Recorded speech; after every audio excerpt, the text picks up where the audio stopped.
Well, this is it. I purchased an 8-inch chipper for 3-point on the tractor. This is kind of how it came. It's in a metal crate and wrapped in shrink wrap. So I'm going to tear this apart and see what I'm going to have to deal with. All right, the plastic's off, shrink wrap. Now we're down to this. Again, it's shrink wrap even more. And pieces are laying around. I'll do some more.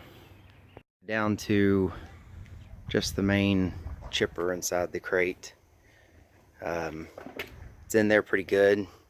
Gonna have to use a loader, hook to the top of this, and pull it out of the crate. Sadly, I had my tractor already on the trailer when they loaded this, so I don't really have a good way to get it off. But I've got a skid steer, so I'm gonna get the skid steer, lift it off, and put this thing together while I have it in the air. But this is what you can expect if you order one of these Chinese chippers online. It's gonna come in the crate, and the main unit part is gonna be assembled. From what I'm reading in the manual, though, you got to go in there and adjust blades and tighten things up. So I will add more as I'm doing it.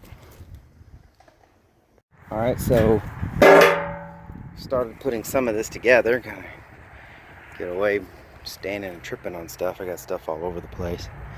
That's the crate that it was in. I got it off the trailer and I lifted it up with the skid steer to be able to work on it. This thing is very heavy, and you're not going to be able to work on this thing, assemble it, without some kind of loader that can lift up about 1,000 pounds. So anyways, I've got it freestanding until I can at least get the base on, and then once I get the base together, then you know, I'll probably just set it down and put it together that way. But one note already: do not buy one that doesn't come with a manual, because this one didn't have a manual in it, and from what I understand, none of them come with the manual out the crate. The person I bought this from sent me a manual, PDF manual, and said it was the manual for this device, and it's a manual for an 8-inch chipper. It's just not a manual for this 8-inch chipper. So the bottom frame's not the same, the other pieces aren't the same. You know, it's another Chinese chipper, but not this one. So I'm guessing at the bolts right now. All right, more in a little bit.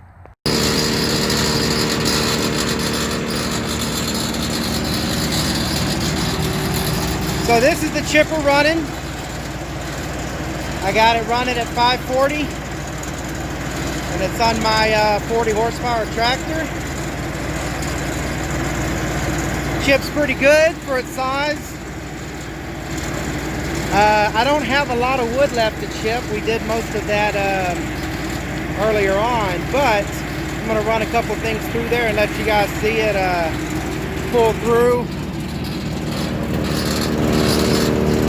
There's the feeder that feeds in sticks, logs as they go in.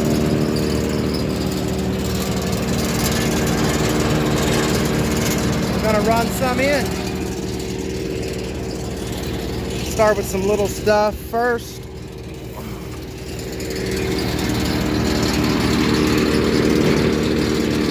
There we go.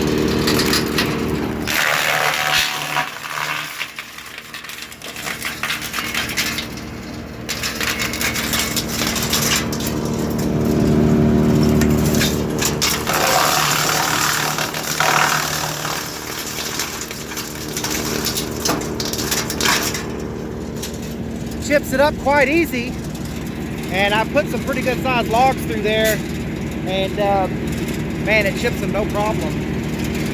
So yeah, I'd say the reviews on this chipper is pretty darn good for the price and the chipping ability that it has. I ran this thing for a good day or two, and man, the blades are still sharp as can be. They still look great. So yeah, I would definitely say if you need a chipper around your property and you've got a tractor and you can handle you know, this size chipper, this 8-inch takes about 25 to 30, they said minimum, all the way up to like 80 horsepower, I think it says it'll do. I'm sure you could run more. I think it just doesn't want you to tear up the gearbox or whatever, but yeah, it chips great. The chips that come out of it are real nice, and yeah, I totally approve. So if you guys are looking for one of these 3-point chippers, you know, they're all pretty much out of China now. Some of them have different brand names. This one was called Smart Track. But, you know, you can look at the pictures, look at the manuals. They all are pretty much the same thing. There's a couple things on this one that I would point out. One is it comes with a pedal. So this right here helps you stop. So you push that thing up if you're having some problem and you need to stop that thing, then you know, you just has a brake on it so you can stop it. Probably not the best brake in the world, but you know, it works. You know, under the circumstances, I'm sure it would turn off. The other thing is when you lift it, the way they built this here for your top link, if you lift it up much more off the ground than a couple inches, this top link wants to hit this. And you know, that's about as bad as it gets, so I wasn't concerned too much. There's nothing there that is becoming a problem with that being bent, but that does hit when you lift it up.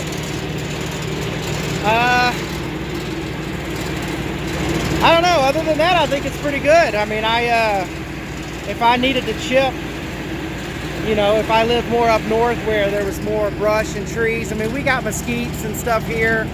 As you can see, we get scrub where you got to mow, but most of the time, you know, we just dig those up and burn them. But I had a lot of cedar that I needed to chip with this, and man, it did a great job. But now I'm probably needing to sell it because I don't have anything else really left to chip.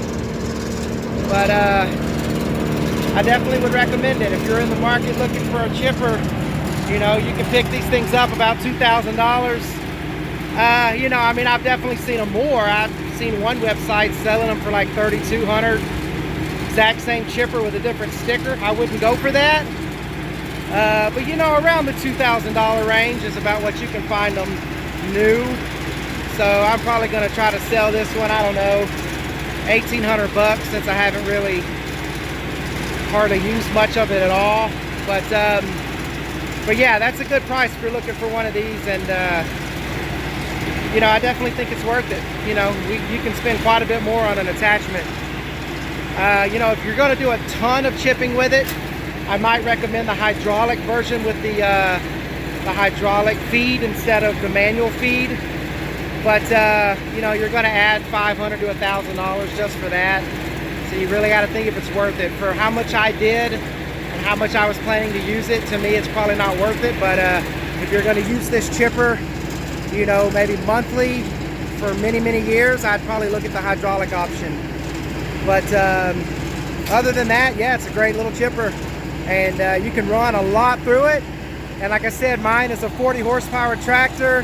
It's got about, I don't remember, 34-ish PTO horsepower. And I was shoving in 8-inch logs into that thing that would barely even fit in the hole. And it really wasn't wearing the tractor down much. So, you know, it's probably because the blades are nice and sharp and so forth. But, you know, if you keep those blades sharp, I don't see you having any problem chipping up 8-inch logs with this thing. So it's a pretty good chipper. All right, y'all, take care.